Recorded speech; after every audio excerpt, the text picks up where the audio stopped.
کو اپڈیٹ کریں گے۔ خیبر پختونخوا حکومت نے صوبے میں ایجوکیشن ایمرجنسی کا اعلان کر دیا ہے۔ تعلیم کارڈ کے اجرا کا بھی فیصلہ کیا۔ ابتدائی مرحلے میں کوہستان، تورغر، چترال، ٹانکس، وزیرستان کے طلباء کو تعلیمی کارڈز دیے جائیں گے۔ اس حوالے سے مزید جانتے ہیں ڈان نیوز کے نمائندے عارف حیات سے۔ جی عارف، مزید بتائیے گا۔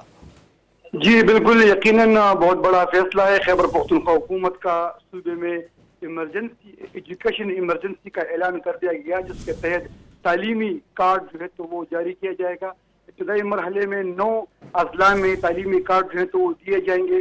وہاں پر جتنے بھی سرکاری اسکول اس میں داخلہ لینے والے ان 9 اضلاع کے بچوں کو 1000 روپے ماہانہ بھی دیا جائے گا۔ تعلیمی کارڈ کے ذریعے ان اضلاع کے نجی اسکول جو ہے تو وہ بھی رجسٹر کیے جائیں گے، وہاں پر بھی مفت داخلہ دیا جائے گا، اور 40,000 بچے اس سے مستفید ہو کے صرف 9 اضلاع کے۔